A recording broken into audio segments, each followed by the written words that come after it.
Ladies and gentlemen, boys and girls, children of all ages, welcome to the most electrifying podcast in sports entertainment. Welcome to the Under the Ring podcast. It's me, your boy, Kendango Senada. And unfortunately, my ass did not win. Matter of fact, I came in dead last on some bullshit. It was only three of us. But I still came in last. That's the bullshit. So which means the next time we do predictions, my ass is back to picking first. Damn it. Joining me as usual, the man with the beer in his hand, the man with the championship reign, the man who won again. I didn't win it. Oh, that's right. Mongo did. Mongo is our new champion. I lost it right back to Mongo, as usual. That's right. Mongo is our new champion, and his punk ass ain't even here to celebrate. Oh, well. He'll probably pop up. He's good. He's going to pop up in the comments. Out of nowhere. He's going to pop up in the comments more than likely. Nah. More than likely. Last time he was champion, he just randomly appeared. Well, we'll see how that goes this week. But, folks, thank you for joining us this week in wrestling news. Besides Money in the Bank, there's pretty much not a lot to talk about. But the one thing I do want to talk about, the Mad King is champ, folks. The Mad King is champ. Yes, ladies and gentlemen, Eddie Kingston, the man that many of us have pretty much mixed feelings on how he goes about airing out his grievances. But the one thing we all can say is we all respect him. I feel you, bro. I feel you, Reggie. It pissed me off. It did not piss NWO off. It didn't piss us off at all. It didn't piss NWO off. Right. It didn't piss NWO off, but it pissed goddamn Kendango Sonata off. I tell you that shit. I'm still salty. It started off so well, and I still lost. Terrible. But our boy Eddie Kingston is now the New Japan Strong Openweight champion. Eddie Kingston, who has been a staple pretty much in AEW. Sammy, hey baby. Who has been a staple in AEW, got his first championship, not from AEW, but from New Japan. He's always said it's been a dream of his to hold the belt over in New Japan, and it finally came true. And in an emotional interview after him winning the belt, he thanked his friends, his family, his mother. Eddie Kingston laid it all on the line. And yeah, Reggie, everybody here at UTR is happy for Eddie Kingston. Eddie Kingston is our boy. Even though my man Eddie Kingston does look like he should be standing in front of a store saying he got Lucy's for sale. But that's our boy, you know, we stick up for him. So Eddie Kingston is now your New Japan Strong Openweight champ. They got a lot of belts in New Japan. Yeah, they still had all them strong. I always look at those titles as that's their NXT New Japan Strong. That's their. I figured NXT. It's basically NXT, and it's also basically their US version, pretty much. Yeah, like if you have a New Japan belt with the word strong, that means your ass is gonna be working in the United States a lot. Yeah, it's like, you like being at home. All right, you can work from home. Right, like you pretty much are gonna be on the East Coast a lot there, brother. So yeah. Better be happy to see him because he ain't coming back. Right. He is not coming back at all. What's going on, big coach? What's going on, bro? Another interesting fact about today that maybe a lot of people don't remember. I know I remember it. 25 years ago today in wrestling news, we had an iconic moment. The undefeated 50-0 Goldberg challenged Hollywood Hulk Hogan for the WCW title on Monday Night Nitro. Oh yeah. And at the time, as I stated, Goldberg was undefeated. He was also the United States champion. This is the day that I guess solidified Goldberg as the man for WCW, where he beat Hollywood Hogan and became the WCW World Champion and simultaneously holding the United States Championship. Now I know there's a lot of wrestling fans that always like to bring up, oh, Goldberg was the first person to ever do that. No, he wasn't. No, he wasn't. No, he wasn't. Because guess what, folks? With the help of the mailman, Carl Malone, Goldberg was not the first person. Right. Fuck Carl Malone 3-way, sideways, and a break. Okay. Plain and simple. Goldberg was not the first person to do this. The first person that I can ever remember being a double champ was Ultimate Warrior. Yeah, the Ultimate Challenge. When he beat Hulk Hogan, and he was the Intercontinental Champion and the WWF World Champion. Back when then they made up the BS rule saying you can't be a double champion. You got to give up a belt. Of course, he gives up the Intercontinental belt because right. Duh. Exactly. Exactly. So WrestleMania 6. And the best part about that, everybody loves to credit Cody Rhodes with having the white Intercontinental Championship belt. Y'all need to thank the Ultimate Warrior. Ultimate Warrior whole era had the different colored belts.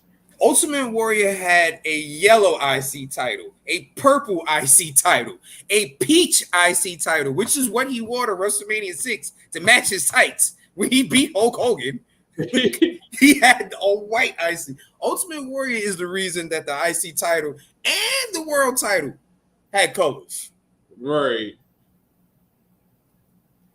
So, but today, and last but not least that I want to bring up in wrestling news is there is a rumor going around that the Elite's secret partner is none other than Kota Ibushi. I mean, it has to be because if it's not him, I don't know who else it could be. After last night's Dynamite, when they went off, Omega made a little, statement to the crowd where, he thanked them and he's like, I have a friend that's going to come help us.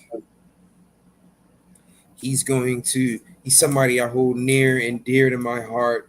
He's not from AEW. Come on now. We all know who that is. And Kota been gone. Because if y'all remember all those months back, like a year ago, he had that whole falling out with New Japan. Mm-hmm. And he said that Roman would have broken, Triple H, the 2-man power trip would have broken, Shawn Michaels would have broken, because that's my favorite double champ. That's my GOAT. I love when he was the world heavyweight Euro champion. That's HBK, super cokehead. He's a menace. But wait, technically, on NXT now. But technically, Roman isn't technically breaking it, considering the fact that he's technically just the world champion for both shows. He would have been breaking it before Seth won. He would have been breaking it a long time ago. But is it because, think about it, is it really like he's double champ? Because it's not like it's a different tier of a belt. It's the same tier. That's what I've been saying this whole time. They're gonna right now. It's just he had 2 belts, and it was the WWE Undisputed Universal Champion. But they're still wanting people to like recognize the Universal Championship. And then then they say, you know what? We're tired of him walking around with 2 belts. We want some more money. Let's introduce this 3rd belt. And that's when you would ask me, is he still going to walk around with both belts? Probably, because he's Roman. And Paul is literally walking out there with both the old belt, and Roman's wearing the other one. But when Roman is wrestling, he's holding all 3 of them. At this point, and then as soon as Roman loses that belt, the Universal part is gone. It's going to fall right back to the WWE World Title lineage again. Mm-hmm.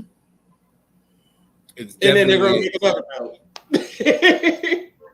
Right. It definitely is. It's not going to be like, we have the Universal as a separate world. Nope. This is it right here. That's what I always like. If you think about any title, like looking back on like the Invasion, any title that was WWF, of course the WWF title won. They're not going to let a WCW title lineage like survive. And then when they introduced the brand split, when they did it the first ever time, that's how we got the WCW titles. But they had WWE names on them. They were just the WWE US title. WWE never had a US title. WCW had a US title. WWE had a crappy cruiserweight title. WCW had a great cruiserweight title. Oh, WCW had. Here's the thing. WCW's cruiserweight division is the first year and a half of 205 Live. Great champion, great wrestlers, great action. Any of those guys could have been regular world champions, but because they were under 205 pounds, they were perfect for that division. That's the one time I liked Rey Mysterio. WCW cruiserweight Rey Mysterio. I love Rey Mysterio. Regular dude, unmasked, looking like a baby Dominic. I was basically looking like himself. Dominic looked like him. Screw that. He just looked like a big Ray. He damn sure do. He's just a big Ray. He's what Ray is. He's Ray if what everybody wanted Ray to be. He's Ray if Ray would have drank all his milk. As a kid. Ray wasn't very. Hold on, I want to go back to ate his vegetables. Should have ate his vegetables. Yes, we do need more women's titles. We need more women single. Yes. The greatest thing about that the late WCW, like the end of it, I always tell people to watch it because I was just starting to watch wrestling. WWE tried to bring these titles back and they got made and never got introduced.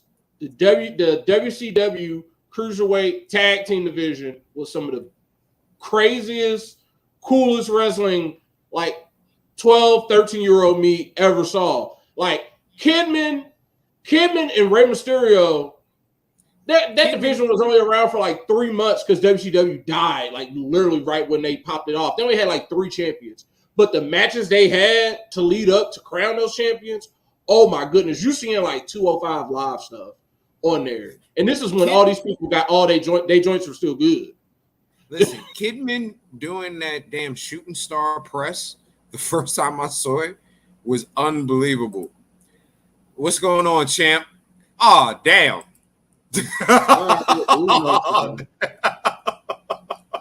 Oh, why I gotta be all that? I can't even reply the way I want to because my niece is watching. But Kidman, Eddie Guerrero, Rey Mysterio, that division in WCW Cruiserweight Chris Jericho.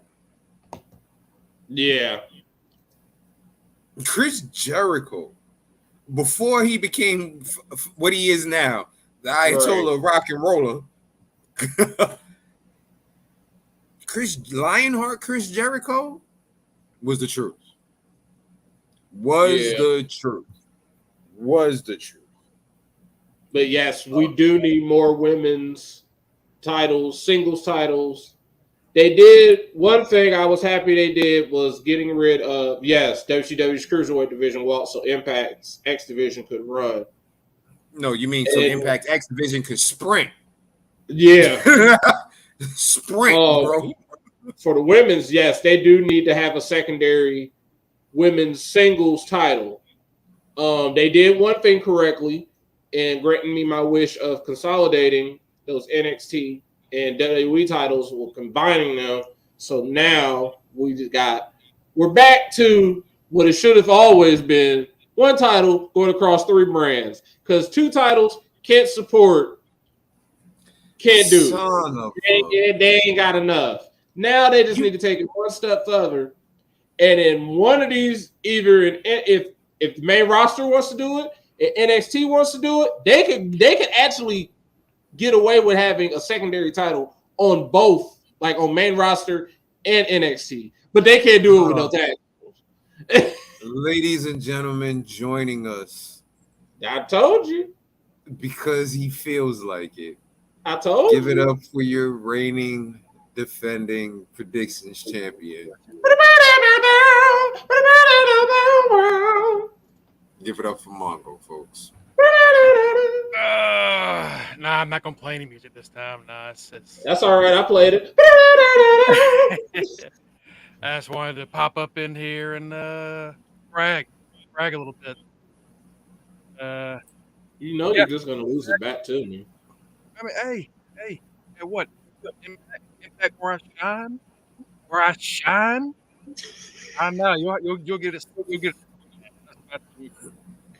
Nah, that's all right.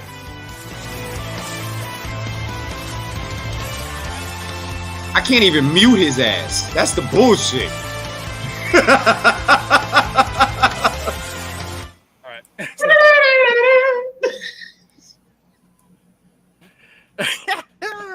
I'm here to tell you right now, we don't care. Let me tell you something. We don't. All right, Mongo. Read it right there. UTR predictions. Yeah, he the champ. Yeah, he the champ. I lost. And speaking of how I lost, when you win it in December, I remember that. Oh, listen. That, so I won't let you celebrate. I won't let you celebrate either. Possibly come up with in this scenario. I'm about to bust his ass. I'll let you know that. Next goddamn predictions. That's what's going on right there. Okay. But New Japan, the women's division, they only needed the one set of tag team champs. Yes, you won. Yeah, you won. You won. I lost. Yes, you won. Why do you think Reggie said he was upset? Yes, you won. Sorry. Sheesh. That's like I always said. I may have lost, but Matty Reigns is forever. Listen, I still hold the record for the longest title reign. Plain and simple. I was asleep. What still do you got mean? It doesn't. That's not my fault. That's not my fault. That's the curse. That's the curse right there. That's why you can only win it in December.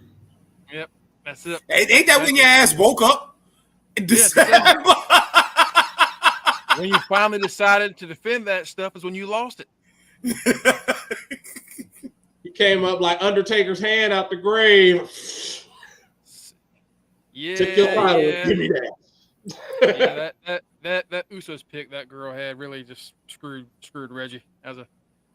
That was a difference. That was the difference. Out of 3 of us and those 2, only one person picked the Usos to win that match. because we all didn't think that they would let Roman lose 2 times in a row, let alone get pinned. Right? Like, you know what? Let's go into Money in the Bank. Let's just go into Money in the Bank, because other than my boy the Mad King winning the belt this week, Kenny Omega hinting that Kota Ibushi might be his partner, there really wasn't much wrestling news. Well, you know, wrestling. Oh wait, the one thing that I will say that I did find funny was Triple H after Money in the Bank when they interviewed him. The one thing he brought up was it's a great show and nobody got injured. AKA finally throwing a jab at AEW. Finally throwing a jab at AEW and no one got injured. And the reason I bring that up is because, ladies and gentlemen, there is big concern in the AEW locker room that Wheeler Yuta might be seriously hurt. After his match with Kenny Omega last night, he was seen being attended to by Claudio and one of the trainers, specifically holding his knee and calf area. That's not a good sign. And from what I'm reading in reports, Claudio had the "oh shit, he might really be hurt" look on his face. So I know Trips was joking. Hey, we had a great show and nobody got injured, but guess what? Keeping right on par with everything. There's an injury coming out of AEW. That's 2 members of the BCC that are hurt now, if that's true. Yeah, as Brian, and then I thought he was just talking about the Ricochet Logan spot, but maybe he was throwing some shade. Who knows? And then don't forget, your man Moxley is walking around with like 5 big ass staples in his forehead, which is still leaking blood as he cuts promos on AEW, which is gross. He likes a little bit of juice in it, like a little bit of sizzle in that steak. He needs to calm down because his blood pressure got his wound leaking. That's the goddamn problem. But yeah, about 5 big staples in his forehead. Yeah, I thought it was a zipper when I first looked at it, but nah. But let's get into Money in the Bank. Money in the Bank, first of all,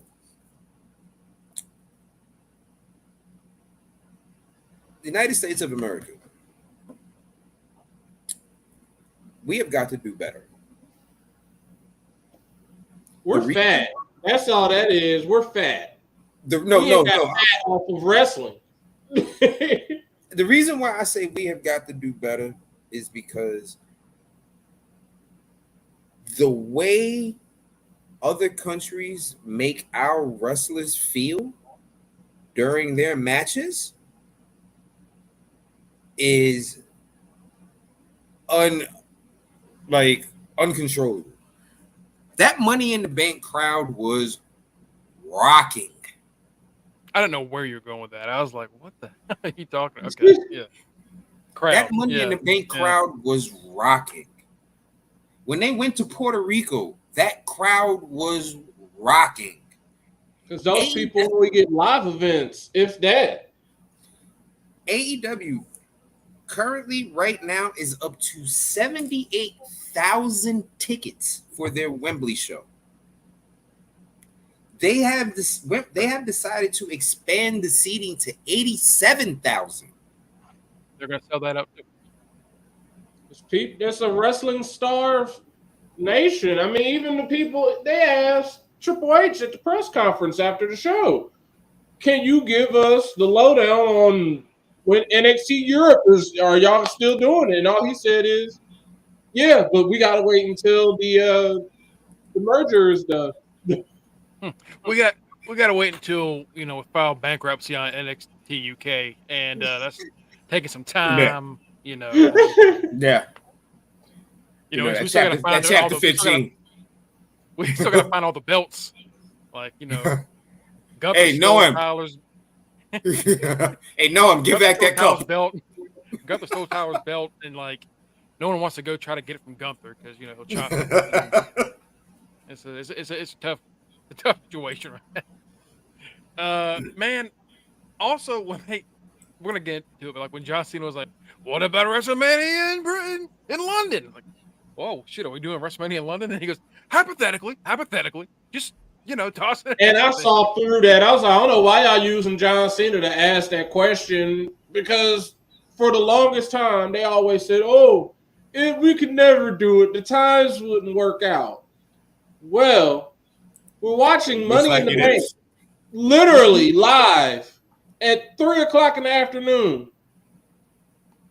So WrestleMania could literally work. If you have WrestleMania start at 3:00 in the afternoon and end at like 9, boom. Yeah, no, have it ended like 7. I don't know. Ended when Money in the Bank ended. Here's the thing. It would work. The reason they're going to put WrestleMania in London is just to top AEW. Well, if no other reason. No. The reason they're going to do it is because they're trying to get WrestleMania in Saudi Arabia. Oh my god! And it's, hey, if we can put it in London, why can't we put it in Saudi Arabia? The Undertaker is wrestling on that. So I guarantee, I would if we get Mania 40 in London, and they said London, so that's why I keep saying London. If they get it in London, I guarantee you, in the next 5 Manias, one of them is going to be in Saudi Arabia. And the day that in the WrestleMania that's in Saudi Arabia is going to have fucking Goldberg versus Undertaker for the goddamn World Heavyweight Championship. Watch. I'm going to bring in another sumo wrestler to be Rikishi. It's going to be... Oh, God. It's going to be weird. Yeah, like you said, let's get into Money in the Bank. What an opener for that show, huh? That men's ladder match. Listen, say what you want about Logan Paul. He might be an asshole or whatever the case may be. No. Boy, he is an asshole. There's no might. No. Oh, yeah. Okay, I'm sorry. Excuse my language. Say what you want about Logan Paul. We all know he's a dick asshole. There you go. Damn. But that boy can wrestle. Yeah. That boy can wrestle. To save his life. That boy can wrestle, and that boy can put on some spots. Did y'all hear him talk? Did y'all hear him talk about that spot with Ricochet on his show?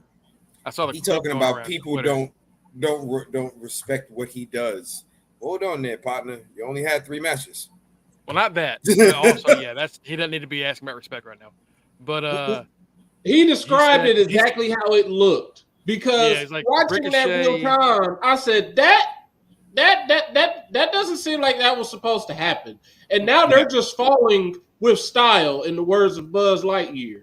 It also looked like Logan didn't want to go through it after it botched at first, and Ricochet was like, we're gonna do this. And we're gonna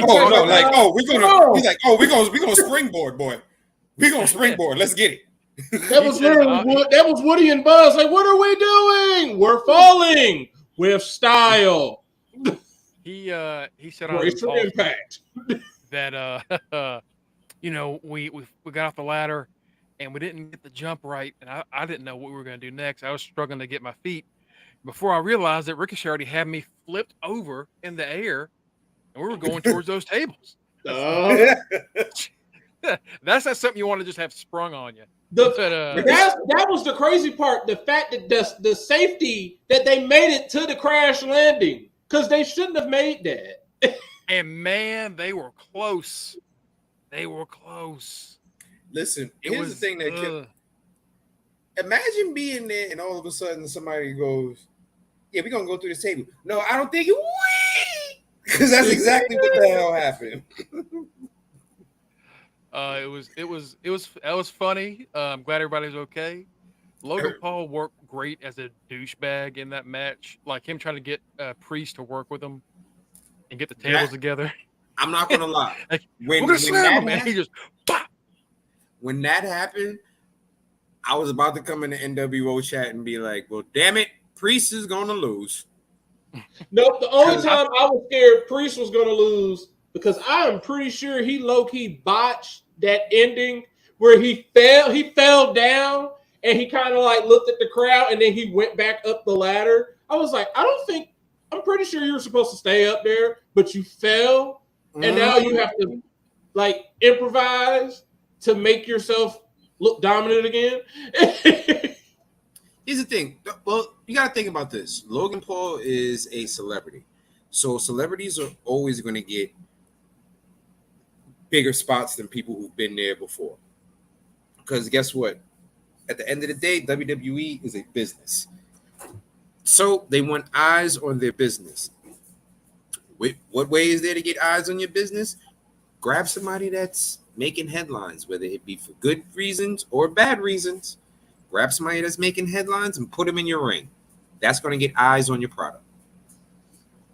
And that's what's happening with Logan Paul.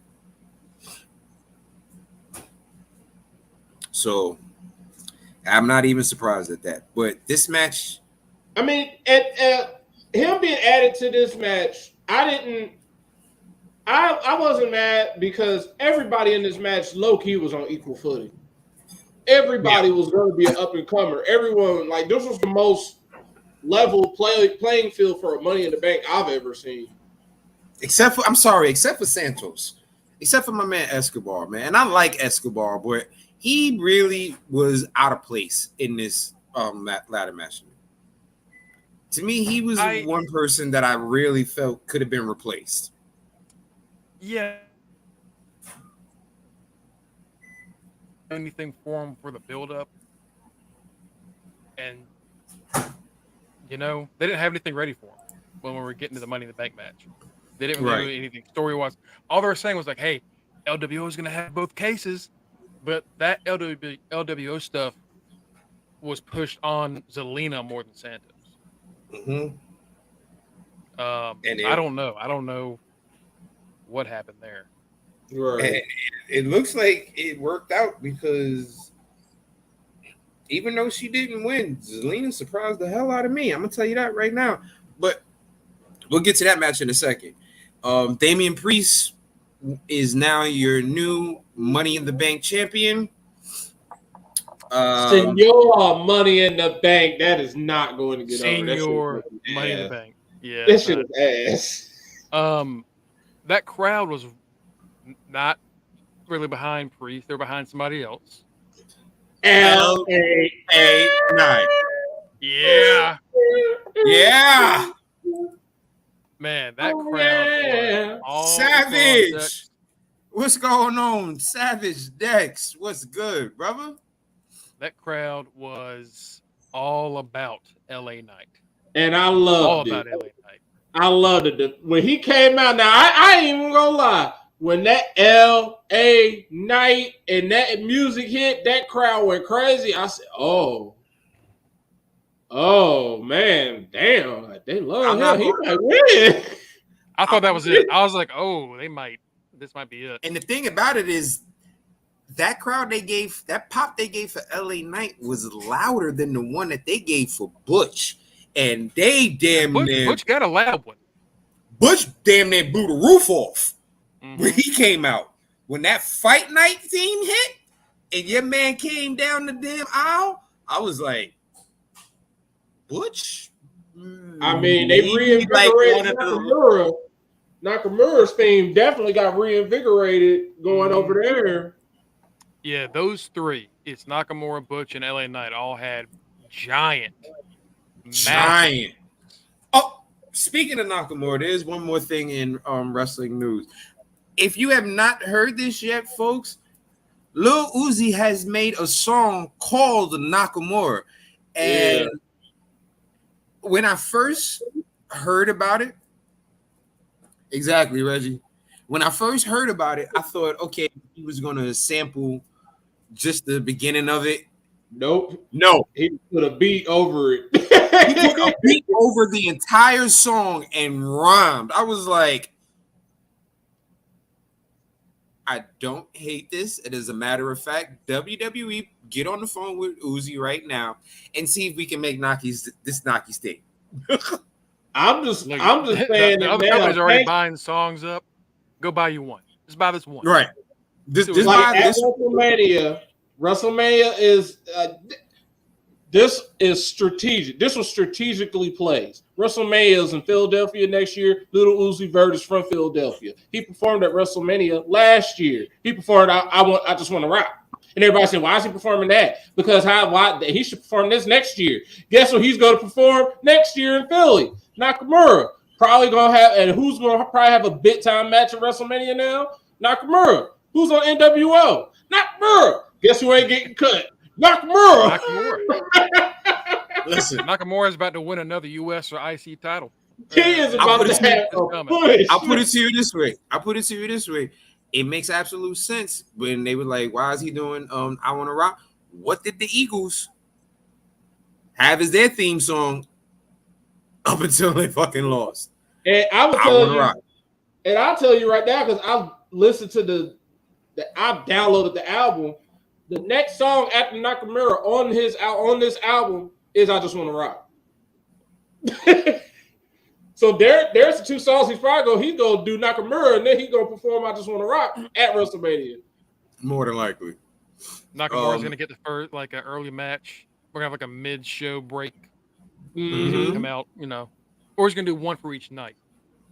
But either way, you got no choice. It'll be good. That's the thing that they really should focus on capitalizing on, because that brings Nakamura out into the more public eye, right? Just wrestling, that brings him out more to casual people, just regular people. Right. Capitalize on that. Capitalize on it. And with Triple H being over, Triple H and Nick Khan being over stuff now. They're way younger than Vince, and they're way more hip. Even Triple H can act like he ain't hip and he old. He got teenage daughters, so he know. He acts like an old man all he wants to. He's still there. He blind as hell, but shit, he ain't. Right. That man brought out the dad glasses. He brought out that hurt me a little bit seeing him put them glasses on, because I was like, damn, my dude, oh. I was like, okay, he put on glasses. I saw that magnification. I said, oh, Triple H is blind. It's going down. It will. With the American crowd, that's what you do. But yeah, that's exactly what you do. It was a great ladder match to open up. 20 minutes that did not seem like 20 minutes. No, it seemed fast. It seemed like it was over in a hurry. Yeah, they got everything out. I don't remember seeing a lot of botches except for the table one, and they cleaned that up nice. Santos had a nice sunset bomb onto a ladder.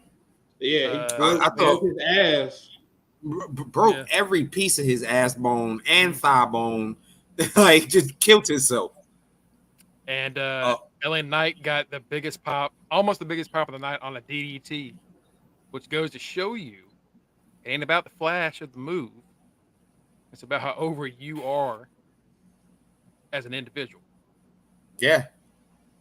Well, you know what? You got to think about this. A lot of those UK wrestlers, they're technical athletes. And they don't really have the persona and the personality. So you get somebody like LA Knight, who is larger than life as far as his persona.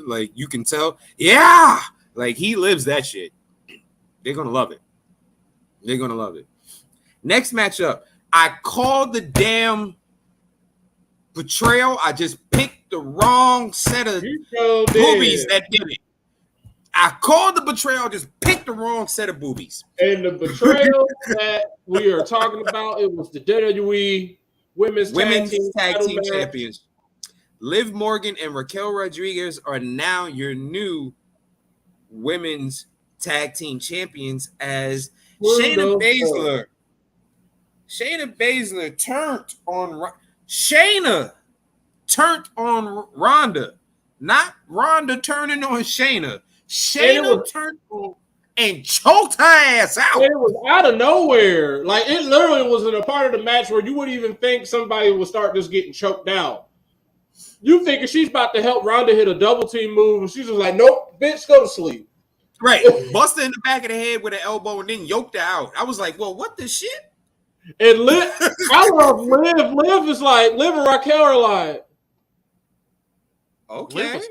Liv was like terrified for a second, just like. And then Liv started laughing because she's the pettiest person in the roster. She's petty as fuck. She's just laughing like, well, I know what we about to do. 1, 2, 3. Hey. 1, 2, 3. One superstar has 3 wins over Ronda Rousey. Liv, you know who it is? Liv Morgan. Yep. Wow. Of all nobody people. else. Yeah. I know. Of all people. Mm-hmm. Not Charlotte, not Liv Becky, Morgan. Not Sasha. Yep, Liv. Wow. And that match sped by too, but this was a short match. It was only 9 minutes. It was short. It wasn't bad though. It really was not 9 minutes. That I'm not was gonna the good thing about the show. If a match was short, it was actually good.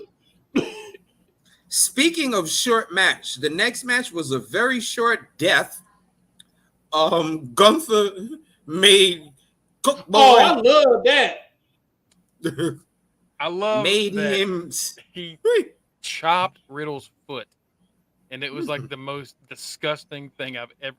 It looked so brutal when he did that, and Riddle was like on the ground just cringing. He couldn't get away. The fact he made him scream out, and he was like, "I quit." I was just like,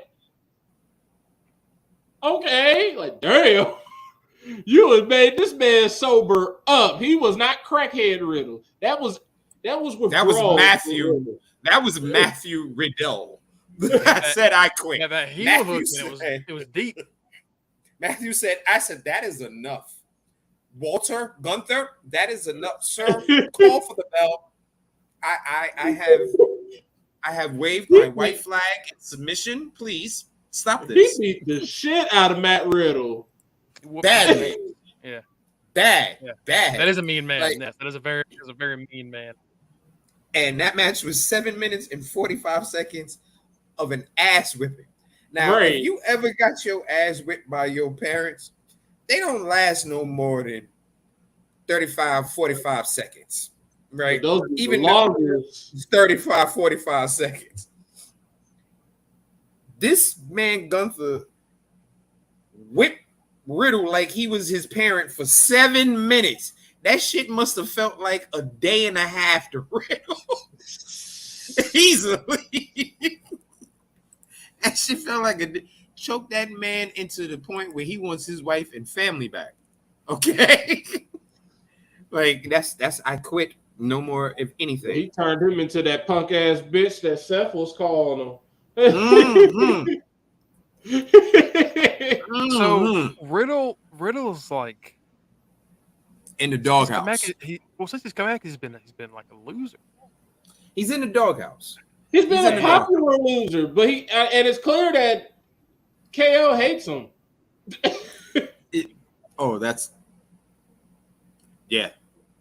What you call it? Remember, because you're a punk ass bitch. Right. Here's the thing.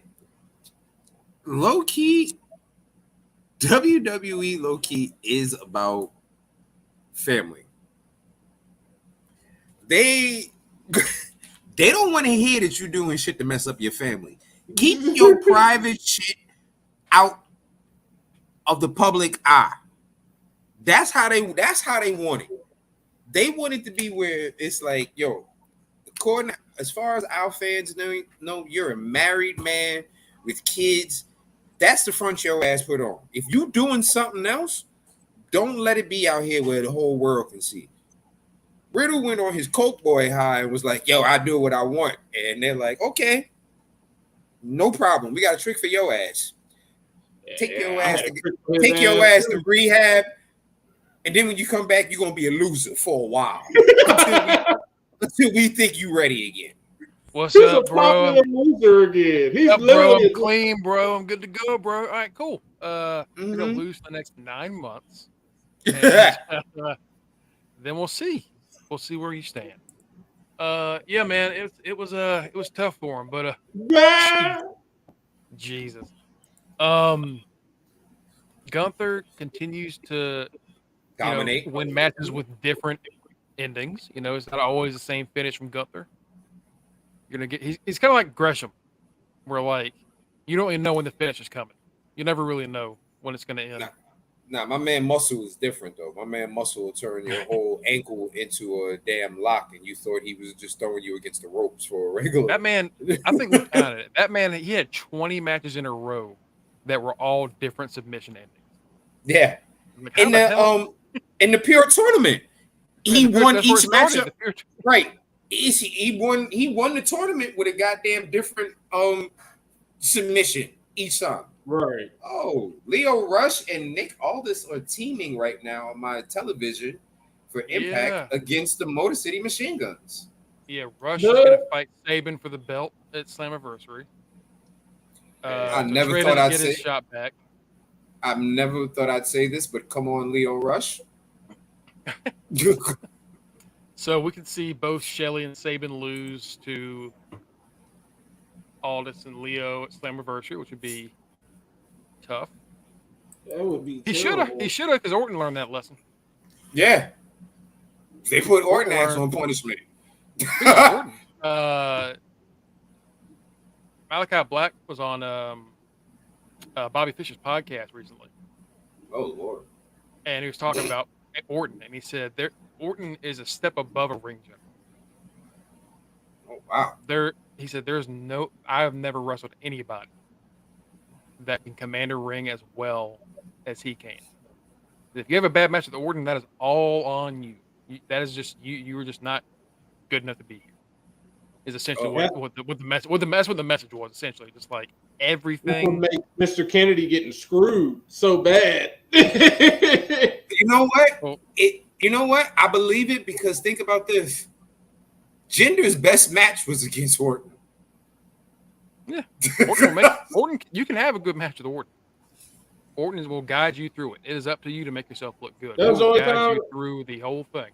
That's when Orton legitimized him. That's why we had them fight so many daggone times. And then once he was done with Orton, that's when we were like, okay, these are getting pretty ridiculous. And then they had Great Khali come back. Mm-hmm. What you call it? So, as much as listen, baby, Samoa Joe is making money and fighting people, even though he shouldn't be in AEW and ROH. All right, he ain't coming back. The AEW is allowing Joe to concuss himself, which is all he wants to do. Because that man can get a concussion from sneezing. All right, so we ain't even getting Joe back. But next matchup, we have Cody Rhodes defeating Dominic Mysterio with your girl Sammy Rhea Ripley in his corner. This was a meh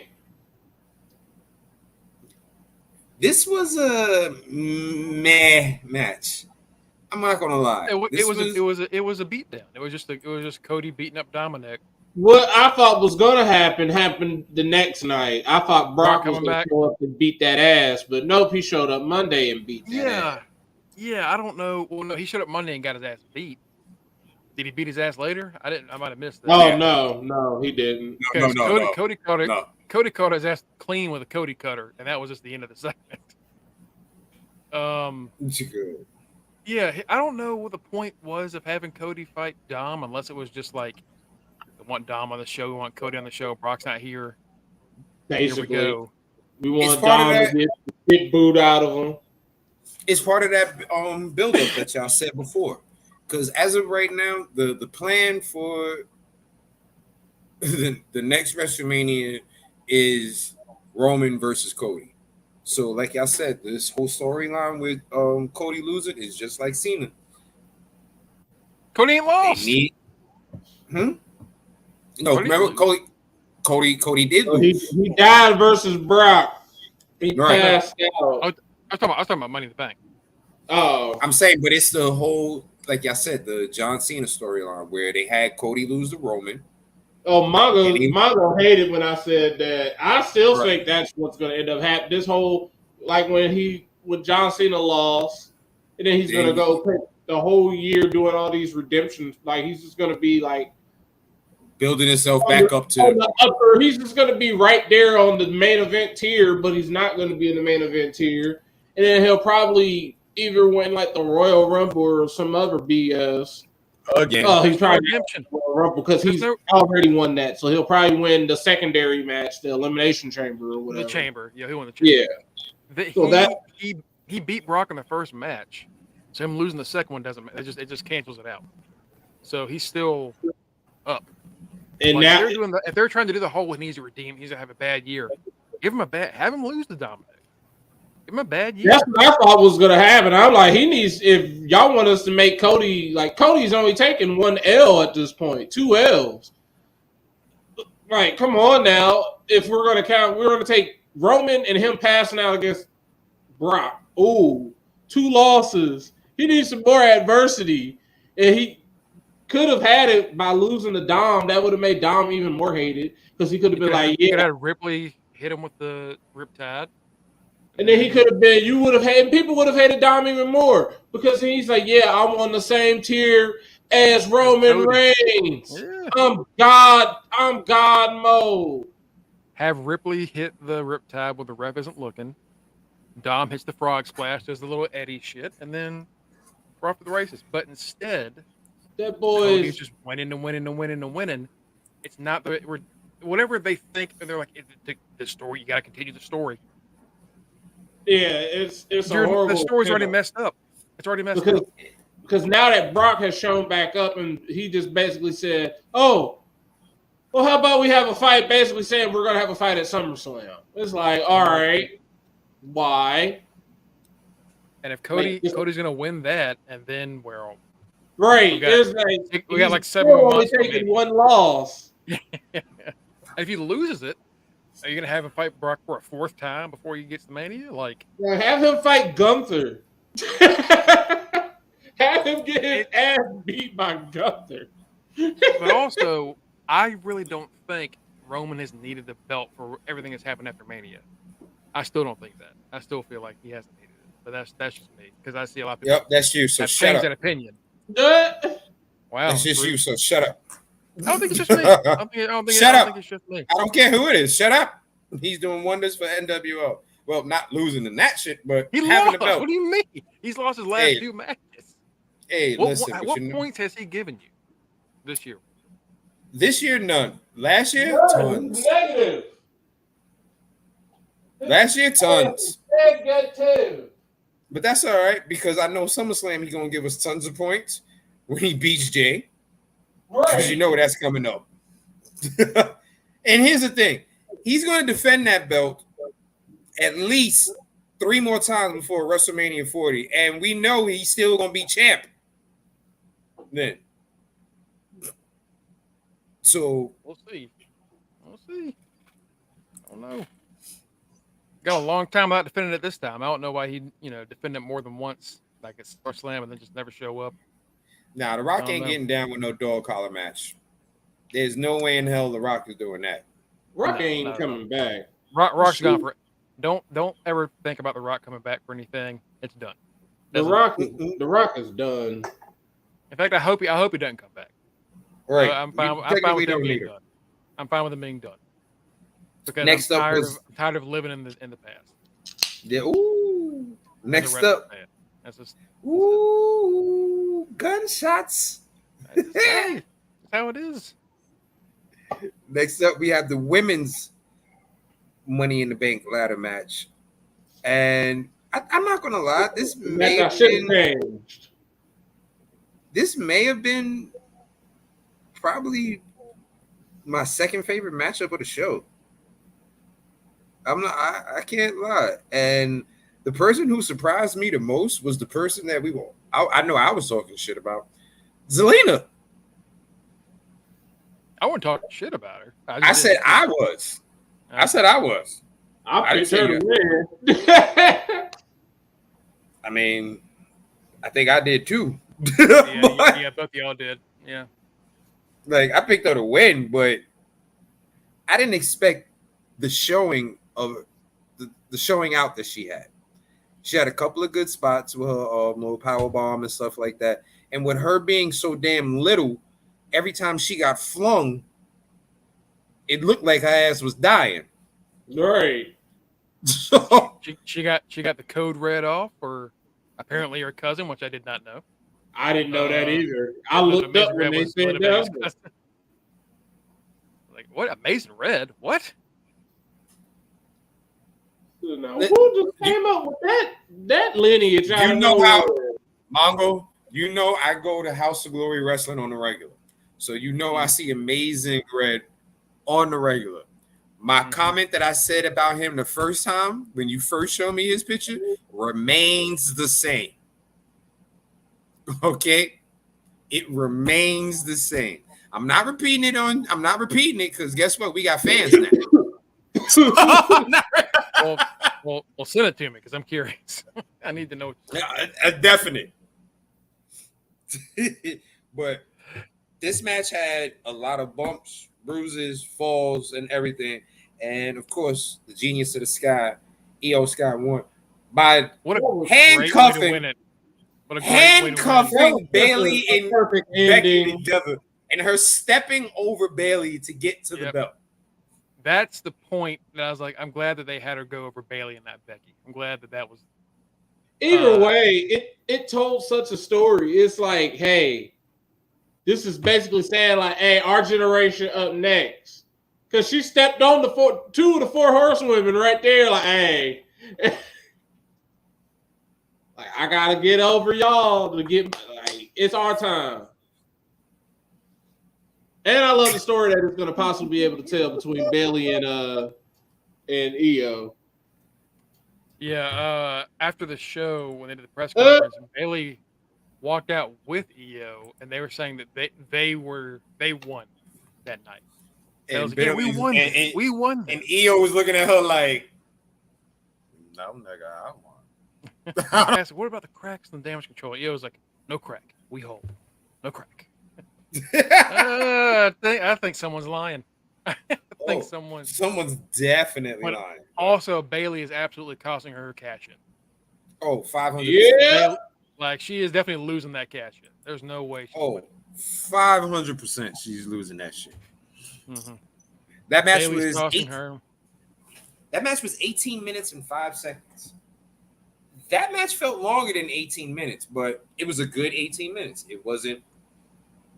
It was one of the better women's ladder matches, I think. I love the fact that Trish. It wasn't a bathroom break. No. Trish held her own in that match, and then she decided to tell us that she broke her face. So we got face mask Trish back. We're getting prime Trish back. Right. We're getting Mania 2021 and 22 Trish back. All right. Right. Is the thing. I was surprised at Trish too because back then they didn't have women's ladder matches back then when she was wrestling. So the way that she held her own was amazing to me. Also, I was like, oh shit, like okay, Trish, you doing it. When it comes to the women back then that like really got into it and really like trained and really like wanted to be more than just a pretty face, Trish really was at the top of the game and could have held her own at any point. Trish got better, and Trish ended like there's a reason Trish is so respected. And it's amazing she can still keep up the pace today. It really is. I'm shocked. Right. We've seen others come back and try, and then they do okay. But Trish is the one that like it's like she never left. And she retired in 2006. Here's the thing. It had a kid. Took out the implants, put them back in. I have to go back and watch a lot of. I'm gonna go back and watch a lot of Trish's matches because it's not the point that I didn't think that she was a good wrestler. Mm-hmm. At that moment in time when they had female wrestling, it was 99.9% about the looks. Mm-hmm. Which female looked the hottest? Which female, had the sexiest body and stuff like that? So, Baby Trish did progress, but because that's what the focus was back then, I wasn't paying attention to that. I was too busy paying attention to Jerry King scream hooters, puppies. Like that's what I was looking for when Trish came on television. I didn't care. And the thing about it is because you were told to look at that. Because you were told that's what we're focusing on. Like I was told to look at that. And then on top of that, the three moves that if I felt like I always saw hers was that the Stratisfaction chick kick and that move where someone's sitting on the top rope and she does that handstand and pulls them down. Stratosphere, yeah. Oh yeah. That's it. And those. I used to have my creative wrestler on Raw do that move. and honestly, the only reason why those moves stick out was because she gave those moves specific names related to her. That's the only reason why those stuck out, because 90% of the matches back then were rest holds for the women's matches. It was a lot of. If you go back and watch her feuds in like her last 2 years, like don't watch the Christy Hemme match. That was terrible. But that's just because Christy Hemme never really got it. Her and Mickey was great. Oh her yeah, Lita were great. And see, okay, here's the thing: her and Mickey, right? Mm-hmm. How was I as a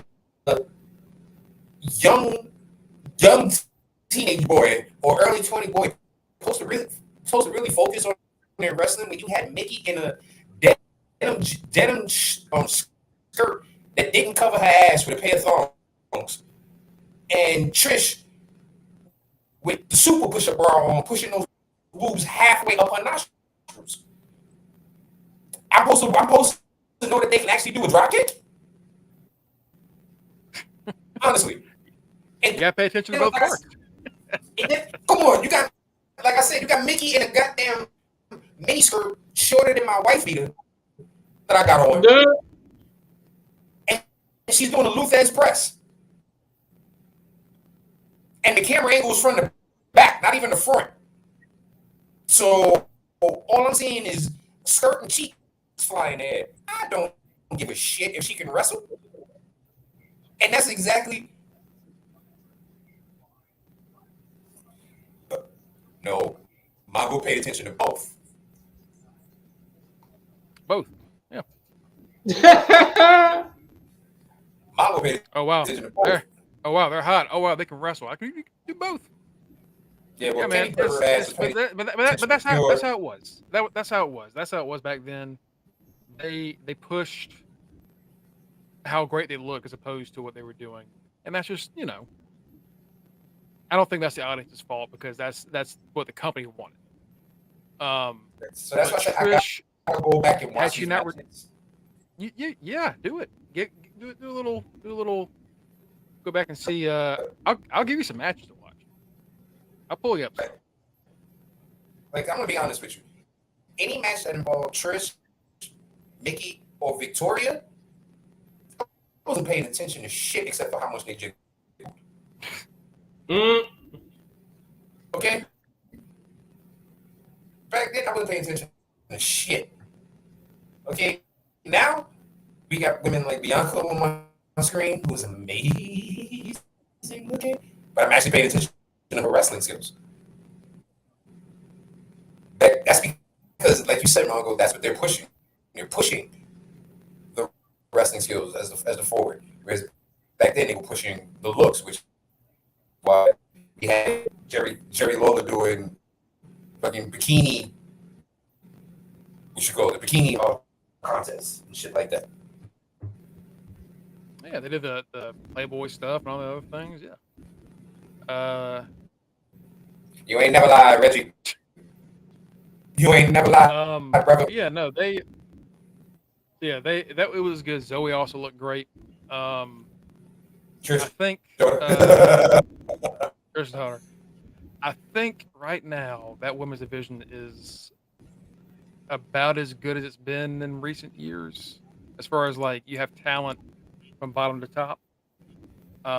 We'll see how long it stays that way, where they seem to be pushing a lot of people at once right now. and they usually doesn't last long in WWE. You know, but the rumor is that Ronda's done after SummerSlam, so she's going to lose to Shayna. Oh yeah. Yeah, that's one part less of the reason of the. That's one less dominant person to hold down the roster. That's part of the reason for the breakup between her and Shayna. It looks like there's a hard stop after WrestleMania. Like she's done. Like I'm not coming back. Yeah. I mean after SummerSlam. Sorry, I said WrestleMania. We'll see how it goes going forward. But I think, as much as I haven't liked Ronda at all in her run, the tag titles have probably been mostly uplifted with her and Shayna. So we'll see where we go from there. I think I enjoyed this run from Ronda with her and Shayna. I think mainly because of the reason that this run happened. Like, of course, you know, when she came back, WWE wanted to put her in the singles spot. And she was like, no, my girl needs to shine. And the fact that she gave up her singles spot to do the tag team with Shayna so that Shayna can get the shine that she deserves and the championship. I was digging Ronda this run. I'm not gonna lie. Right. I was digging the fact that, you know, they were actually doing what they were supposed to do. Two badasses who ran MMA beating down people. Like, I was actually digging that. So we'll see what happens with Shayna after this, because what they need to capitalize on was the fact that Shayna was the best heel NXT ever saw. Yeah, because she was she took that MMA thing and just like, what's the next level up? Okay, well, if you're this professional bone breaker, that's what you're gonna do. You're gonna break bones. You're gonna shatter ankles and break wrists. We need. I better hear that damn horsewoman theme though at some point. I better hear that come back. That might pop up at SummerSlam. That would be dope if it did. Bring back real NXT Shayna. Oh my god, that roster. I mean, we got Lone Wolf back. He back for good. That roster's on bar. You're right. And that's old school Lone Wolf we got back. And it looks like we're getting back heel NXT Bianca soon too. Yeah. I mean, you know, she's getting fed up. Definitely more showing like, yeah, Triple H is really calling some shots here to a lot of his looking at everybody that's like, oh, Vince is doing stuff. I'm like, that's Paul. Like, that's Paul doing that. That ain't. Y'all gotta remember the person he is influenced by Vince, but we know how he works in NXT to an extent. But like I said last week, we see what type of matches are becoming his staples. He loves having tag matches. He loves having these gauntlet matches. Those are his staples. And that's what we saw in NXT. Yeah. Right. What he's focusing on the main roster is exactly what he was focusing on in NXT. Big time women's matches, great tag team matches, and a lot of battle royals.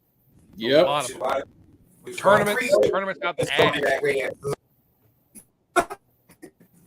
This is exactly why Creed's is on their way up. Like, yeah, we need another good tag. Man, Creed's on that main. That's ooh. And please, what? get them a solid. Put the Creed brothers with Paul Heyman.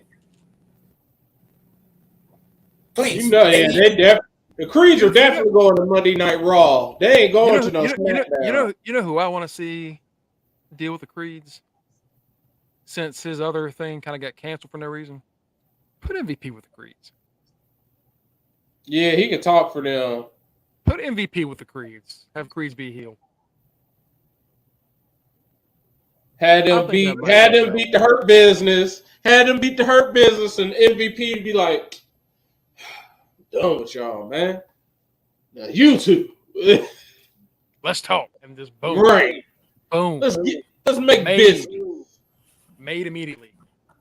Was there any matches left aside from the main event? Oh, yes. The world title match. Duh. Yes. Next matchup. NWO was mad at Damian Priest with this one. I was. Damian Priest didn't do anything. Priest didn't do anything, but damn it, I knew it wasn't going to be a cash in. I already had it. I'm like, there's no cash in happening. These people, I didn't know. Being over here is their cash in. They ain't getting shit. The fact that Priest distracted Finn from us taking the lead. That's what I'm mad about. Hey, at least y'all jumped into second place. That's why I'm just like, we jumped into second place after all of that. That's a big move for y'all. Hey, hey, if you're mad at Priest, we can make a trade happen. You know, no. Let me think about that real quick. No. Do you want Finn? You want Finn? I have Finn. Oh, do you want Finn? I have Finn. Wait, hold on. Mongo, how my man Roger did it when Francine asked me if you want to learn how to make iced tea. No. No, we're not trading. Senor, Money in the Bank is going to stay with us. Like we said in the captain's chat, Mario has drafted the bootiest member of Judgment Day. Yeah. Don't get me started on that. We have all the rest of them. I don't want to say that on a public forum. So yeah, Seth and Finn, it was a good one. It was a good one between these two. It was what you expected out of Seth. It's what you expected. It was what you expected out of a match between Finn and Seth, especially when you have anger, revenge, Finn coming to try to get back at Seth.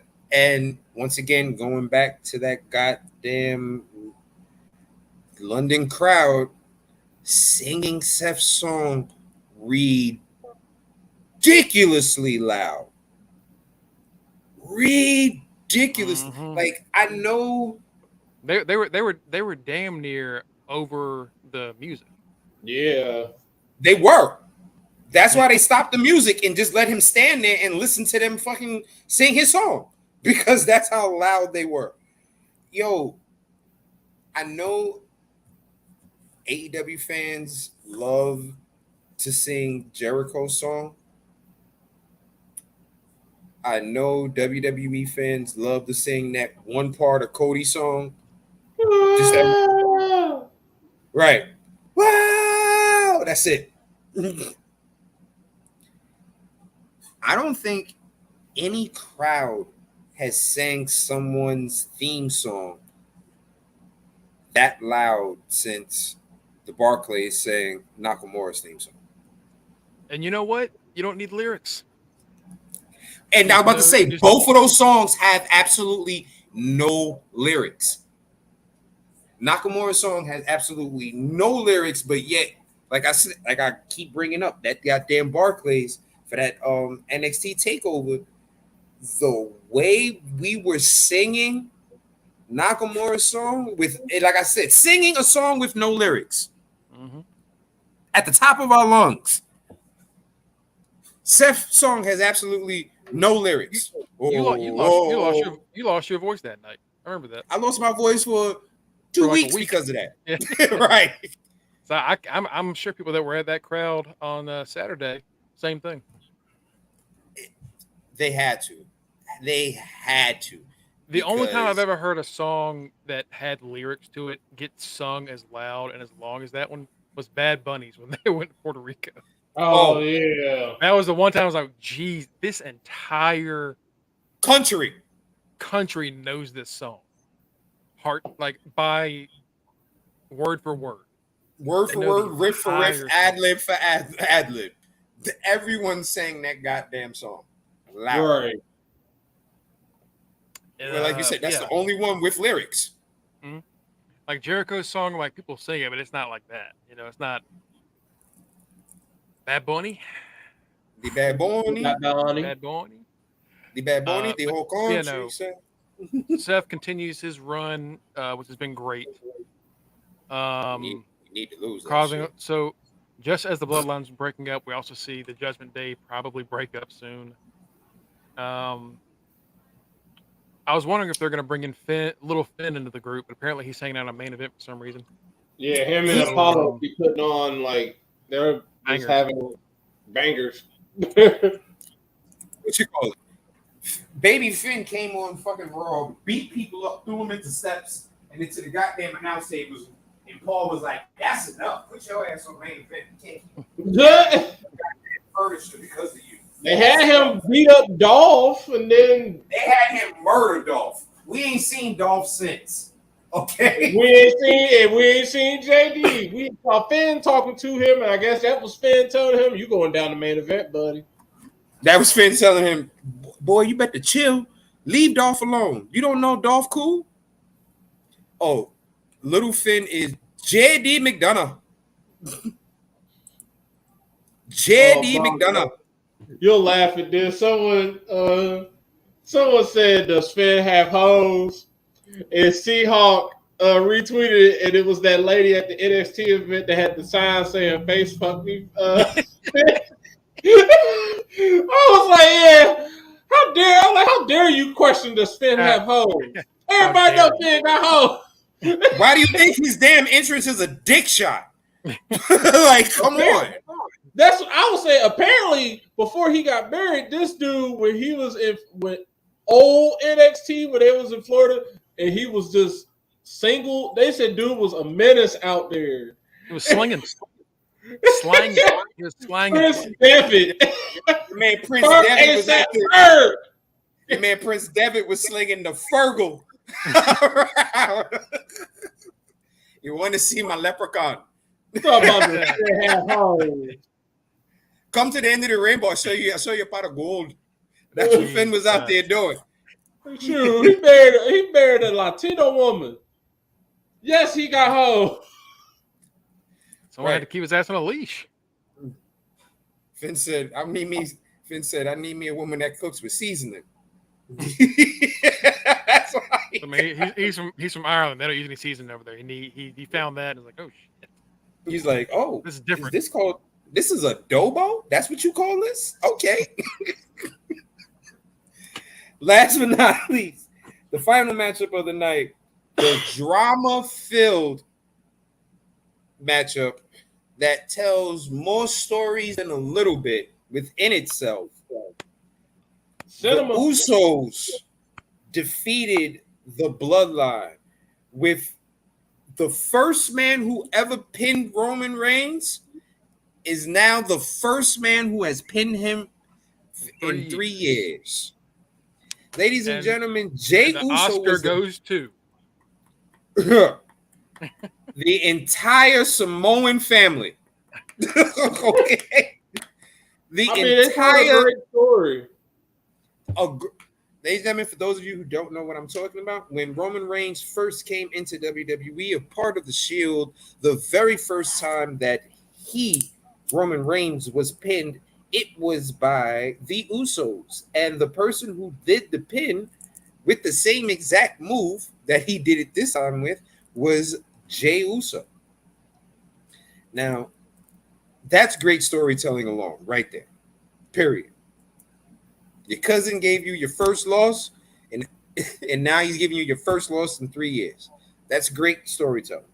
Secondly, the second biggest piece of storytelling is you saw Solo Sikoa take lead of the Bloodline. Yeah, because you saw Roman break. Solo's reaction to that was Solo looked at Roman like, you bitch, get your ass up. Let's finish this. Right. Also, I want to mention this. I don't know if people understand just how successful this storyline has been for the WWE. It is like turned their ship around. Their numbers on socials are through the roof. Roman got banned from TikTok. Roman got banned from TikTok. One of the they showed some highlights from the match on YouTube, and within like 2 days, it was at 4 million views. Now it's at 5.5 million, and like they knew what they were doing when they when they were going into Elimination Chamber, and they were saying they put up that whole like 2.5 hour movie, basically saying here is the story of the bloodline leading up into Sammy versus Roman. Here's everything that has happened. Go ahead and catch up because it's going to be a ride. And man, also Sammy and KO were in the press box. In the skybox. Someone made a meme because they fought the day before against Pretty Deadly and won. Someone put a meme up and put the old overlay that said WCW wrestlers when they were at Raw. they were Mania 17. Yeah. Mm-hmm. When Roman has them both pinned, stacks them, tries to pin them, and they both kick out, and he crawls back, and his face is in his hand, and he's like he's crying, he's breaking down. Solo gets in the ring and just stares at him with a look that is both of like disgust and like bewilderment. Like this is the tribal chief I've been following. This is the head of the table. And he told him, get up. He was like, get up. One of the podcasts I listened to, they brought up the simple fact of the reason he probably looked at him like that, because unlike anybody else, he was not brought in by Paul. He was not brought in by any of them. He was sent by the ancestors. By the elders. He was sent there by the elders. He's a man on a mission. So if the person he's looking at the supposed leader like, hey, bruh, beat their ass. He's like, I don't give a damn if they are my brothers. No. Let's go. Solo is a machine. And the Usos said last Friday before Money in the Bank, they said that when we win, you ain't the chief. But I don't want to be the chief, and Jimmy don't want to be the chief. But we know somebody who make a good one. And they look at Solo. And that's better than winning any type of title. That's better than winning any type of title. Roman laughed. And then Solo was staring daggers at him. Like, oh, you laughing at me? And here's the thing. Solo being the tribal chief would make so much sense. A man of little talk and lots of action. Yeah. That's what a tribal chief is all about. I'm not here for playing games. A real unified bloodline. A real one, no questions. Just 3 brothers going at it. I don't know, man. And there's like 8 more Fatus out there waiting to come in too. Fucking Jacob's the MLW something right now. They're like middle belt. Jacob out here doing things that he shouldn't be doing. He is, yeah. So yeah, it was a good match, especially near the end, man. They had me on so many of those false finishes. I was hooked every time. When I thought Roman was pinning him, I was like, yeah, okay, there it is. And then they kick out. Yeah. They kept kicking out. That double stack kick out, I'm not going to lie. That's when I knew. I said, shit. Well, NWO taking this loss tonight. Shit. Didn't because I knew that double pin was the nail in the coffin. I was like, here we go. This is how we do this. What I did was I started both the Usos and Solo for some reason. So I don't blame you. I got nothing from that, but I was like, I don't want to risk that shit. Yeah, I don't blame you. Trust me, that would have probably been us too. What do I always say, Matt? Scared points don't make points. That's my favorite. That's my favorite line right there. Matt, that's literally why we started Roman, because I was like, I don't know who can win. I was like, Greg got it made. He got both of them. He got guaranteed points. And my literal response to that, Matt asking that, he said, "Should we start Roman?" I said, "Fuck it, scared points don't make points." Hey, I mean, y'all still had a good night. Right. Oh, we had a great night. We finally won a Money in the Bank.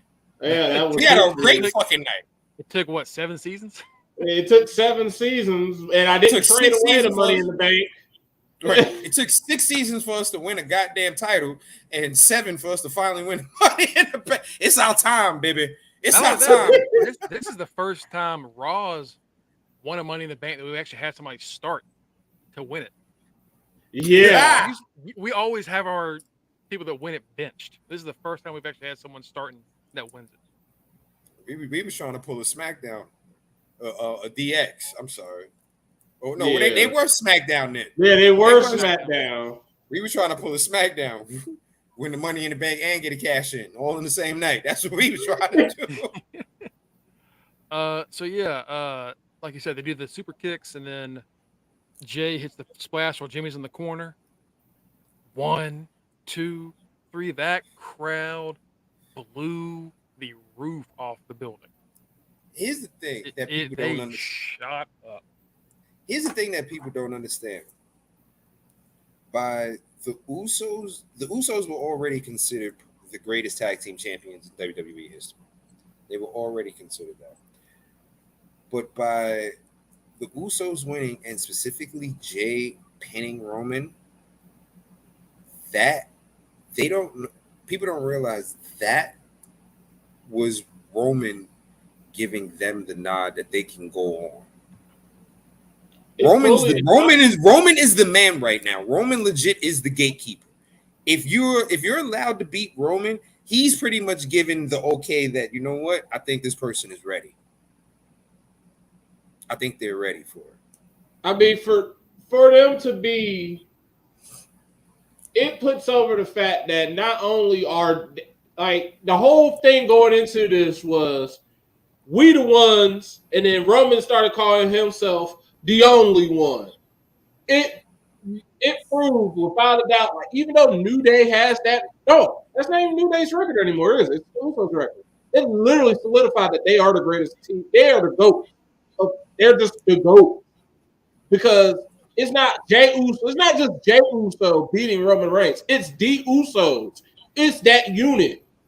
So it's like, if somebody coming up is trying to see who is one of the greatest tag teams, and you going through and you say Usos, New Day, Usos beat these people, Usos beat these people, and then you come across Roman's whole reign, not pun not intended, and then you see Usos defeat Roman Reigns, you're gonna be like, dang. Like, these motherfuckers beat every fucking body. That's exactly what you're gonna say. When is the last time a tag team has been that dominant in WWE? Never. I was like, this is like Road Warriors. I don't think I've ever seen. Yeah, I don't. I was gonna say the only, even going back in my young years and thinking about all the wrestling promotions that I've watched, the only factions that I've seen as dominant as the Bloodline with a tag team like the Usos was probably the original Four Horsemen. Yeah. And I'm talking with Ole Anderson. I was about to say Ole, yeah. With Ole and Arn as the tag champs. Like, that might be the last time I've seen something that dominant with tag team champions or with a solid tag team that's that dominant. Yeah. That's probably about where it was. Because honestly, I can't think of any promotion in the past 20, 30 years that I've been watching that I've seen that. I can't. And like, I know, like, I love tag wrestling. I know all like great tag teams that I've come across the past 3 decades. None of them have been able to topple the number one guy of a promotion like this. Yeah. Like, every time it's just like that they end up beating the top tag team because that's just how wrestling is. No. Usos do it. Right. They took down. If someone argues that the Usos are the greatest tag team ever, I think it's a fair argument. Yeah. I think it's fair. it.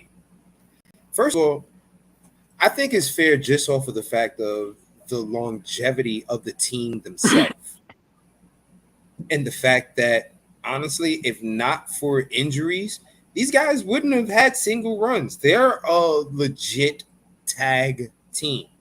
There was no plan for them to have separate identities.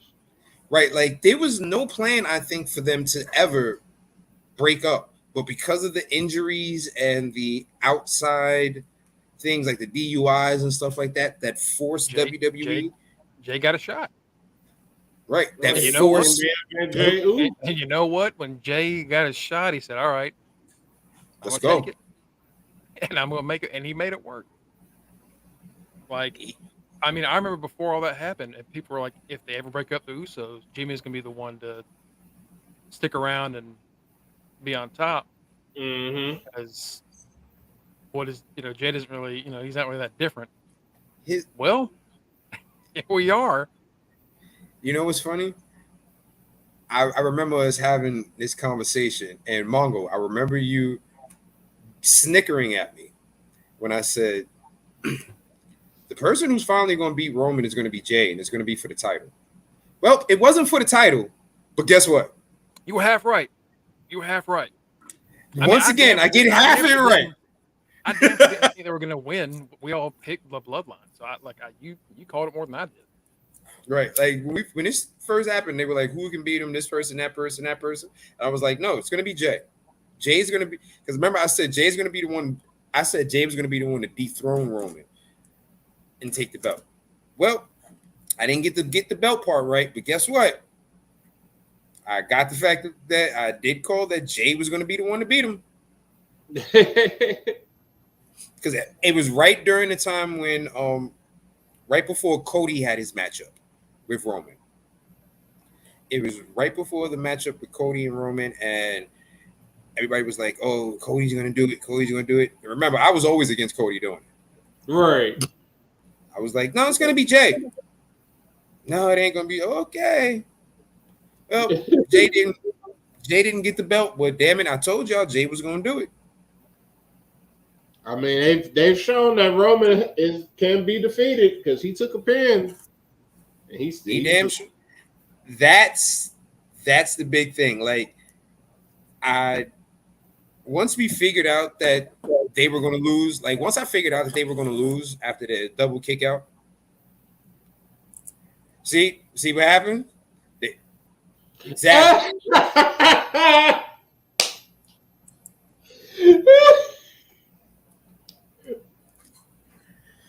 Exactly. What you call it? That made me lose my train of thought. That's funny.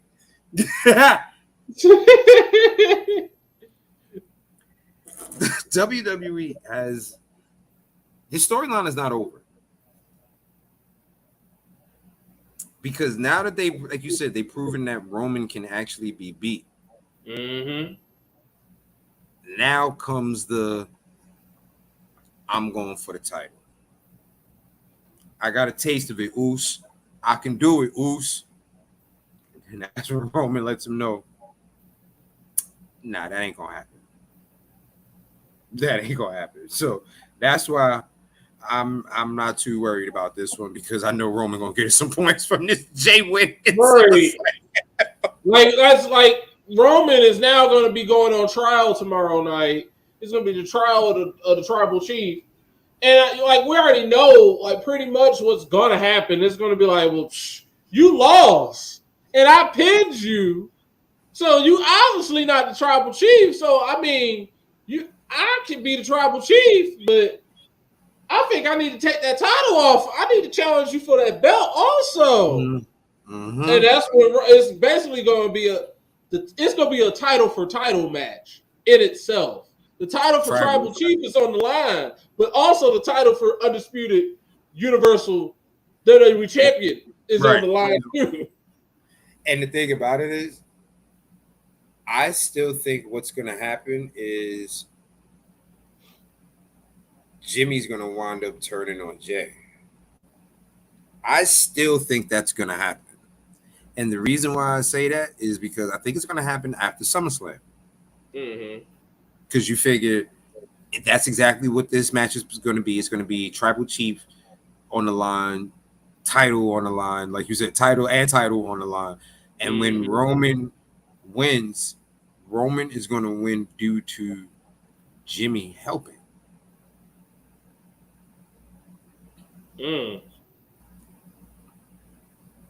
Because remember, Jimmy admitted to Jay that he thought he wasn't ready. Right. When Roman said that he should be next in line. Jimmy admitted that. So, exactly, Reggie. The dream match is to wrestle each other. Jimmy's going to help Roman beat Jay. And then that's going to set up the Jimmy and Jay feud. And the winner out of that is going to be a goddamn superstar and is definitely going to be the mid-card champ.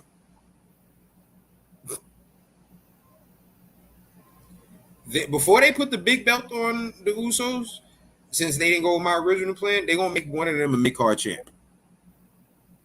Oh, yeah, that's probably it's going to be Jay. He's already won the Andre the Giant Battle Royal. He's probably going to end up winning the U.S. title at some point. So, god damn, it's a long ass match from goddamn New Japan. It's still long. Damn Tanahashi. No wonder you couldn't fucking wrestle MJF. You wrestling 90-minute matches here. Right. But overall, what would you give Money in the Bank? I give it a B+. For once, I'm gonna have a higher rating than you. I'm gonna give it a good A-.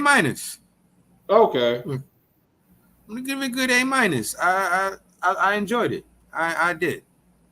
I enjoyed it. And funny enough, like I said, the second best match of the night for me was the women's ladder match. Like I genuinely enjoyed that women's ladder match. Like it genuinely caught me by surprise because I'm not gonna lie, I love I love the direction that women's wrestling is going. I love a good women's wrestling match, which is why we praise Impact so much because they put on great wrestling matches. You know what I mean? Right.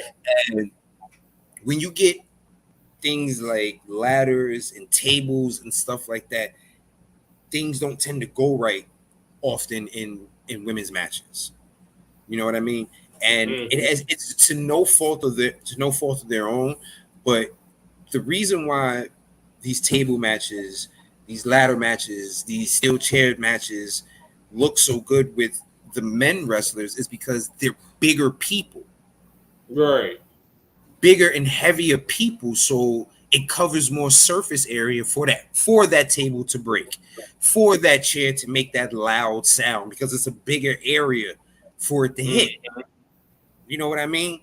It looks it's easier for them to pick up that fucking 18-foot ladder and put it up. Okay, it's easier for them because these are big individual dudes. The average female wrestler is the size of probably the average man on the street, which is big for a female. But when it comes in terms of wrestling, we're puny in terms of wrestlers. You know what I mean? So that, like, seriously, the average female wrestler is probably like the average size of a dude. Right, exactly. It's easier to go through table. It's easier to go through a table when you're 275 pounds than when you're 150. That table's gonna win 8 times out of 10 when you weigh 150. That's why more than likely. That's why they're more susceptible to go through the tables. But that's why they're doing those ladder spots half the daggone time. They ain't even trying to go through no table because they know the table ain't gonna go. It ain't gonna explode.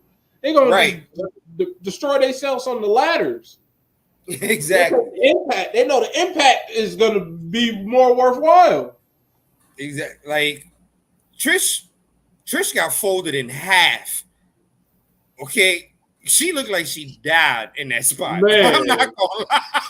Yeah, because you messaged us on Trish dead. Right. Trish back said like, oh, Trish dead. And then 2 seconds later, I put Zoe dead too. Like Trish and Zoe died back to back. Becky killed them. Becky killed them. I was like, Trish dead. So like it's easier, and let's be realistic. I'm a fairly strong dude. Matt's a fairly strong dude. Yeah. But trying to pick up an 8-foot steel ladder, that shit is heavy. Yeah. We're gonna fucking struggle. And like I said, we're the average sized guys. Well, I'm shorter than the average sized guy. We all know that. But you know what I mean? But overall, weight wise, I'm not. Funny enough. All right, weight wise, I'm not, but height wise, yeah. So we're pretty strong, guys. Us trying to put up an 8-foot steel ladder, we still gonna be like, shit, this is some heavy shit to put up. Yeah. And like I said, the average female wrestler is the size of an average guy. So they're gonna be like, yo, this ladder is heavy as shit. So the fact that this match didn't have the normal bumbles and fumbles that most women's weapons matches do have, that automatically shot up for me. Like right, you have a whole season crew. Everybody in there had some type of experience in a ladder match. So it was, and except for Trish, who even though she didn't, she still did. Did what needed to be done. That's the funniest part too. Like the oldest competitor never experienced that match before. And still got like the stuff that she did made sense. Like she wasn't going to be taking too many crazy spots, but when she did fall off the ladder, it made sense, and it looked like it hurt. It did. And it did. It did because she bent backwards. I was right. Like, ooh. I was like, she gonna need a backiotomy. Her back is fucked up. But that was my second favorite matchup. My favorite matchup of the night, it wasn't the Bloodline Uso matchup. My favorite matchup of the night was Gunther and Riddle. You know I love a good mauling. Right. And that's exactly what that shit was. It was a great mauling. I love to see either a real good back and forth match, or I just want to see somebody just die. Right. Okay. Like, and the way that Gunther was killing Riddle, amazing. I loved it. That's the same way I was laughing my ass off and loving every part of AEW last night with Darby Allin and Orange Cassidy versus Swerve in Our Glory. Oh, yeah. Keith Lee tossed Darby Allin by his head across the entire ring. I love the whole point, like the whole. You had a Swerve in Our Glory reunion that was not. It was forced. So it's like, yeah, y'all gotta remember the stuff y'all used to do. Y'all gotta do it. And the thing about it is, these motherfuckers was fucking each other up, saying sorry and giggling at it at the same time. Swerve kicked Lee in the head, and he giggled. My bad, bro. But so Riddle getting mauled, that made my day. That was great. That made my day. And I like Riddle, but nothing like watching somebody get mauled, especially by Gunther. My favorite match was the men's Money in the Bank match. Just saying, because LA Knight, just the simple fact that I picked Damian Priest was the icing on the cake. But like LA Knight was hella over, and I had been telling Kenny like I don't think it's like people. I keep seeing everybody keeps thinking it's gonna be LA Knight, and I'm like, I love LA Knight. LA Knight is cool. He's great. He's awesome. I just don't see why he would need the money in the bank. It just doesn't make sense to me. Right? He's and not I'm a personality. Like, Damian Priest is there too. I'm just like, I'm going Priest. So it's like it was nice to see the whole crowd be behind one person, and for them to just have their little bubble burst. Yeah. It's like, oh, y'all want an LA Knight? Y'all want LA Knight? Nope. No. You're getting Priest. No LA Knight for you. No, and then it's like that's when everything starts making sense. It's like, yeah, you saw just a couple weeks ago, the main event was Cody versus Damian Priest. Damian Priest lost. The man lost to Bad Bunny. The man been taking all these big time L's. Of course, he gonna pop up at this time to basically say, "Hey, I'm next." Listen, first of all, you mentioned a person. WWE loved how he worked with Bad Bunny. Yeah. They loved how he worked with Bad Bunny so much they took it from him being a tag team with Bad Bunny to a one-on-one matchup with him and Bad Bunny. That brought them so much publicity. Let's be realistic. Bad Bunny is probably the most famous artist on the planet right now. And you have him fighting Damian Priest. So now the entire country of Puerto Rico was at this goddamn stadium. Right. Okay. So they like, yo, Damian, we appreciate you helping us get these eyes on the company. We appreciate everything that you're doing. We got you. We got you. Even better, the simple fact of he went from a face to a heel. He's been a heel all this time. And the simple fact that as soon as he got it, he said, even though it's ass, he said, Senor, Money in the Bank. And he said, once he cashes it in, he's going to be the first Puerto Rican WWE champion, regardless whichever title it is, since Pedro Morales. And if you think about it, Pedro Morales, bro, that's like the third WWF champion.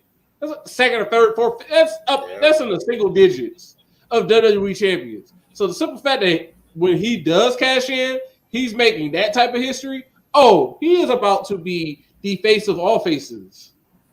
Listen. And Bad Bunny is probably going to put his seal of approval on him when he does win.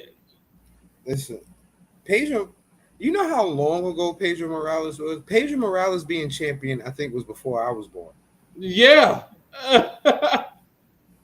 And if I was born, I was too young to even know what wrestling was. And I've been watching wrestling for a good, since I can honestly say I can remember since I was about 4 or 5. Okay? I've been watching wrestling for a long ass time. So if I can, I don't ever remember watching a Pedro Morales fight. I'm sorry. I'm sorry. But I think we have covered everything that we need to cover within this podcast. What do you think? Oh, yeah, definitely. Once again, folks, you always know you can follow us at facebook.com/under the ring pod, and Twitch TV/under the ring pod. Remember, we air every Thursday around 8:45-ish, sometimes 9 o'clock. Basically, if you follow our Facebook page, you'll never miss out on the show. Nope. Plain and simple. Oh, wow. Never miss out on the show. And don't forget, you can also follow us individually. Linktree/under the ring pod. We got our boy, the champion, le champion, Greg Bush SK. Folks, go over there, read that man's articles. That man loves wrestling and knows his stuff. Plain and simple. All right. Of course, you got me, Rock Graves. I like to talk shit and post pictures. That's all I do.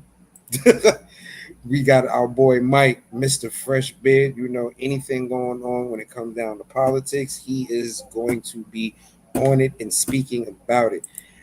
Our man with the beer in his hand. If you need an ale, a sour, a stout, come to this man without a doubt. The right answer. Okay. We got our boy, street team captain, Tito J. Boriel Maliente. I want to give a big shout out to little Boriel Maliente. Little Mama's. She's up here for him for the summer. I know that's part of the reason why he hasn't been on the podcast. He's out there doing what he got to do, spending time. So we want to shout out the little mamas. We know you up here with Dad. We know. Hope you having fun this summer. Right. And our news correspondent who gives us all the latest from what's going on down in the Macon, Georgia Valley area. Give it up for our boy, Justin D. Baxley. Folks, thank you for joining us. It's always a pleasure. Oh, Pedro was the 4th champion? Damn. Yeah. Damn. He won when it was still the WWF, when they still had 3 Ws. Damn. I really used to think it was the Wildlife Foundation. Right. They were the Worldwide Wrestling Federation. Right. You have a great night, and thank you to everyone who has been watching with us. You have a wonderful night. We'll see you same time, same place. Peace, folks.